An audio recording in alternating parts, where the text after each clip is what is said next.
everyone, this is Reese Waldo and welcome to the Milk House Kitchen, where today we are going to be making a homemade mayonnaise, a lamb burr that you won't believe how great it tastes. We're going to be using up the tomatoes in the garden, some of Jack's onions from his garden, squash pickles, and this beautiful lamb. We're also going to have some pink beans for a side dish, and I can't wait for you guys to join me in the kitchen and let's get cooking. So this is super simple. If you take the Greek yogurt, this is a Greek raw yogurt, and either a thin cloth towel or a cheesecloth, you're going to need a strainer, a fine mesh strainer. Put it over a bowl because you're going to capture the whey in that bowl, and you're just going to line your strainer with this, and you're going to place your Greek yogurt in your cloth, and I just cover it up and let it sit. You can leave it out for more sour, or you can place it in the refrigerator overnight. It's been maybe 5 hours, so we're going to come back to that Greek yogurt and see exactly what happened to that. Remember, this is like a soft cheese, our Greek yogurt is. So this is what it looks like. You can see it's incredibly thick compared to your yogurt, and we're just pour that out into the bowl. But I want you to see what you have left in the bowl. This is that beautiful gold, and that's the whey, W-H-E-Y, which is also the Waldo Way. So look how thick this is. You can use this for so many different products that are foods that you have. Put it on baked potatoes, or use it as fillings. Use it as your base to your buttermilk dressing.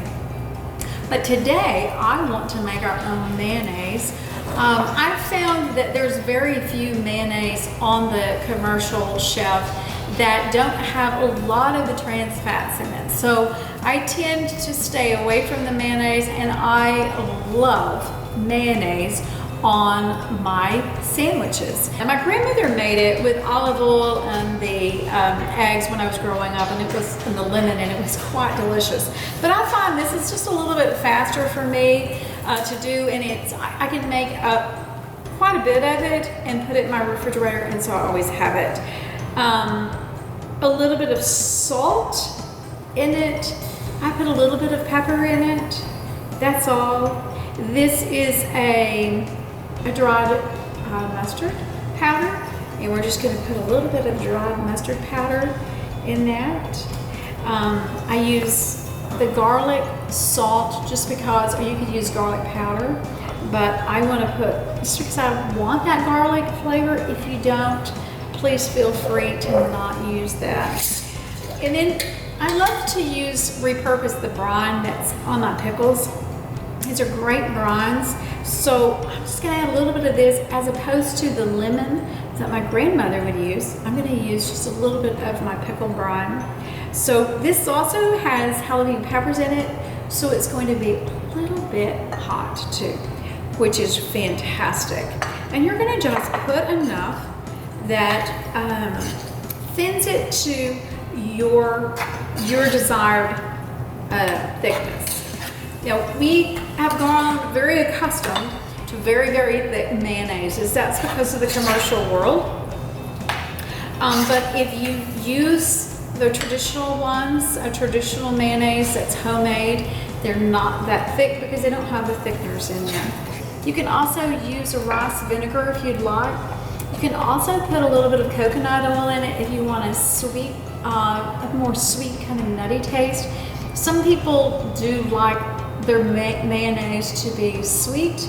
I go for more of that savory and the sour. You can also put a little bit of olive oil in it, and this is what my grandmother would use, but I'm just going to drizzle a little bit. I like the flavor of olive oil. I'm not as big of a fan of the coconut, but it's a great choice. And because she used the olive oil, that's what it reminds me of. So we are just about there on this perfect mayonnaise. If there's something that you want to put in there that you like, a particular flavor you like, feel free to do that. It's your mayonnaise. So I know many of you make regular beef burgers. And we all do. We all love a good burger. Who doesn't, you know? So this is very different because this is lamb.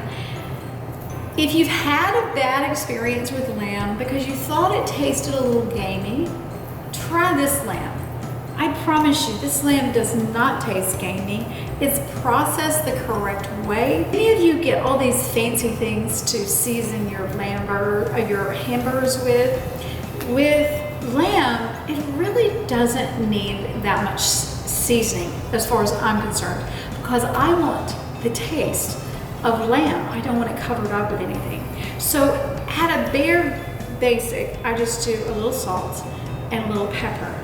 And we are going to put these just in a skillet on the stove, really slow, and we're gonna cook these lamb burgers up. So for the lamb patties made up, and you're not gonna need much, if anything, in your pan because these have a lot of fat in them that will help your skillet. So we're just gonna put these, all of them in the pan. Again, very minimal on the seasoning, just a little salt, a little pepper is quite frankly all you need for these great lamb burgers. While our lamb burgers are here in the skillet, I've got some butter in a big skillet back here, and I'm gonna add my onions. So I'm just gonna saute those a little bit to put on our burgers.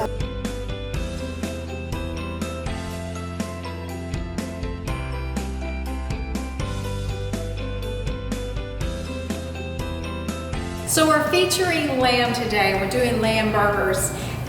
This past week, I've had the opportunity to make lamb broth. I know many of you love the beef broth and you love the chicken broth, but please do try and experience the lamb bone broth. It makes your dishes quite spectacular. So as I was ladling my lamb bone broth out of my roaster, I decided to leave a little bit in the bottom and add the pink beans to it. Now, beans inherently don't have a lot of flavor, so you want to add this great flavor.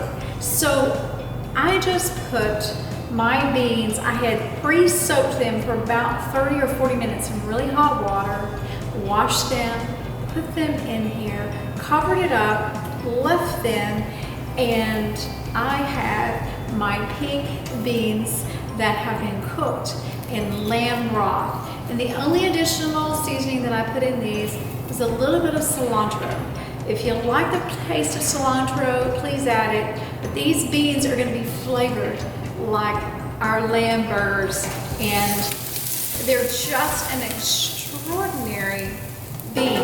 You can just see how beautiful these are. They add such great protein, complex carbohydrates, and with the lamb broth, the beautiful fat that you need in the diet, in your diet as well. Well, we are looking forward to another wonderful meal here on the farm, and I hope you are too. We are going to have the lamb burger, the real buttermilk bread, buttermilk flaxseed bread. I have toasted this in butter on the stove top. So I've just put a little butter on each side, toasted it in my skillet. Please do this. This takes your burgers to the next level when you toast that bread and butter. We're going to put this is our yogurt mayo that I made. You can put it on as thick as you'd like to. If you're like me, you like it thick, right? And that makes such a beautiful mayo. I kind of like to do mine maybe a little differently than most, because I'm just going to make a half of the burger. I know most people want a whole one, but I'm just going to have a half because this is rich. I'm going to layer it with a few onions that I've sauteed. This is our handmade mozzarella cheese. You got to have this on there. I think the mozzarella cheese or the queso fresco pairs really nicely with the lamb because again, you don't want to cover up that beautiful flavor that the lamb offers us that's so different than the ground beef. I think that is good on my toppings. This is going to be a fabulous, rich tasting burger, unlike anything that you can get. We've added the pink beans that have been cooked in the lamb broth with a little bit of cilantro. Talking about spectacular, that's pretty spectacular right there. So you can see my burger. This is a big meal. Now something that we're teasing you with today is my homemade pecan pie. This is East Texas pecans, my homemade pie crust, and we're gonna have that with a glass of milk for dessert. So this is pretty rich, a great meal any time of the day or any time of the week for your friends and your family.